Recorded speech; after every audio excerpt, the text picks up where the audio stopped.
everyone, welcome to Ikai Se Anand. I am Sneha and I am teaching you real analysis. In this series we are doing point set topology with respect to real numbers or real x's. Now in order to wind up this topic, I just have two particular terms, or you would say two particular things to tell you. One is the most celebrated property of abstract algebra or real or abstract analysis. You can say it's a property of real line, and another is a function which is a very well known function to all of us. Now without any further ado, let's just start the video. There are four terms that we use in real analysis very often, and I would like to make the definition or make the terms absolutely clear to you. So the four terms are positive, negative, non-positive and non-negative. What are these terms, and when do we use them? We use the term positive for any number that is strictly greater than 0. So if you are given a number which is strictly greater than 0, or you are somehow in question, you have to use the phrase that it is positive, so you will write it mathematically as the number which is strictly greater than 0. Similarly, if you are to write a negative number, you will say the number is strictly less than 0. So when I say strictly greater than 0 or strictly less than 0, it means that 0 is not included in these numbers. Now what happens if I have to include 0 and all the positive numbers, or I have to include 0 and all the negative numbers? Then comes the phrase non-negative and non-positive. The term non-positive is used for all those numbers that are strictly that are less than or equal to 0. So there is this strict inequality as well as, so this implies x is strictly 0 or it can be equal to 0. Similarly, the term non-negative, it says that all those numbers that are greater than or equal to 0 are non-negative numbers. Again, this means that x can be strictly greater than 0 or x can be 0, but in these two terms x cannot be 0. So it's a very very used terms, and we usually get confused in those terms. What is non-negative, what is non-positive, what is positive, or what is negative. So yeah, this is it. Next is the function that I was talking about, a very well-known function, very I think those who have done mathematics in in class 10 itself, they must know this function, and this function is the modulus function. Yes, you heard me right. This is the modulus function, which is the most important. I think it's the most important function in real analysis. There are different functions, there are complicated functions also, but this is important because in all the definitions we will be using modulus somewhere or the other. So you must know what a modulus is. So a modulus, denoted by this symbol, is a function we define from R to R positive. Now R positive is the set of all non-negative numbers. So this will include 0 and all the positive numbers. And how does the function is defined? How is it defined? It's defined as modulus of x is equal to x if x is greater than or equal to 0, and it is minus x if x is less than 0. So whatever you give to a modulus function, it will give you the positive value. This is how we learned modulus function in our lower classes. So modulus function is a very positive function. I fondly call this function as a sanguine function, right? So it's a very positive function. Whatever you will give to it, it will give back a positive value out of it. For example, if you have to find out the modulus of 1.5, it is 1.5. But if you have to find out the modulus of say 0.3 minus 0.3, the value will be plus 0.3. And why I am saying that this is important, because whenever we are defining anything in real analysis, this modulus functions comes into play, and we have to we should know the properties of this function. So let us just take some of the properties of modulus function. So the very first property is modulus function. So I would say the very first property is modulus of x can be defined as maximum of x and or minus x. So you can also define the modulus function by taking the maximum of x and minus x. So for example, if you have x is equal to say minus root 3, then modulus of x by the classical definition will be root 3, and by this definition the maximum of minus root 3 and minus of minus root 3, that is plus root 3, is equal to plus root 3. So this is another way to define a modulus function. If you are, this example we or this particular definition will be using in different proofs of the theorem. So you have to keep this in your mind, that modulus of x is also defined as maximum of the numbers x and minus x. So this is the first property that I would suggest you to keep in your mind. The second one is, the second property, or I would say the second thing that is very important is, if mod x is less than some value, say epsilon, epsilon is any number, any positive real number, this implies that minus epsilon is less than x is less than epsilon. And this is what we are going to use over and over, in every definition, in every theorem, and this is how modulus is important in our real analysis. And I will tell you in the next videos or whenever we are doing next definitions that here it is the modulus function comes into play. Now how is this possible that modulus of x is less than epsilon means x lies between minus epsilon and plus epsilon?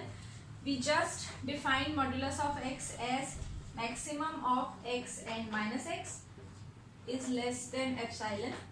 So this says that either x is less than epsilon or minus x is less than epsilon, and this says x is less than epsilon or x is greater than minus epsilon. Combining these two, I get this particular inequality. Now again, this reminds me of telling you that inequalities are also important. You should be very comfortable in playing with inequality. For example, here if I multiply the inequality with a minus sign or any negative number, the inequality changes itself. So the less than becomes the greater than. So this is the second property, and based on this property, I hope this is clear. Now based on this property itself, there is another, it's just the generalization of this property, I would say. The third property, it says if mod of x minus a is less than epsilon, both ways it implies that x lies between a minus epsilon and a plus epsilon. So yes, this is just the generalization. If x minus a is less than epsilon, then x minus a lies between minus epsilon and plus epsilon, and hence you add a on both the sides of the inequality and you'll get this inequality. So this is all about modulus function. You can also prove some of the important properties of modulus function. One of them is the triangles inequality, generalization of triangles inequality. Modulus of the summation of n number, n real numbers is less than equal to the summation of modulus of the numbers. So it's very easy, and I'm not doing it here because whenever we are doing complex analysis, this property will be very easily, very uniquely be proved in that particular course. So yeah, this is triangles inequality, and I don't think this is of much use in real analysis as it is, but the previous two properties were used very often, so just keep them in your mind. So this is about modulus. I hope modulus is clear, and also the positive, negative, non-negative, non-positive numbers are clear to you. Next comes the very famous, that I called it, you know, the very famous, the most celebrated property, and that property is, yes, you got it right, this property is Archimedes property.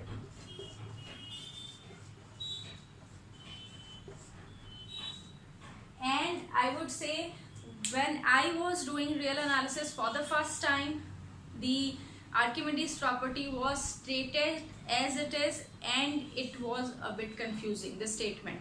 So, you know, I did my research on particularly Archimedes property, and I found out what Archimedes actually said in this property.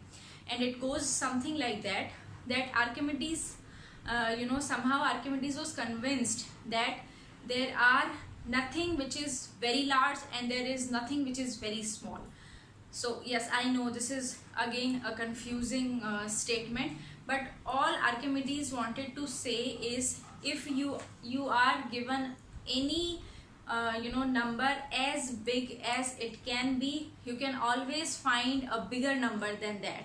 And similarly, if you are given a very small, infinitesimally small number with you, you can always find out another number which is smaller than that.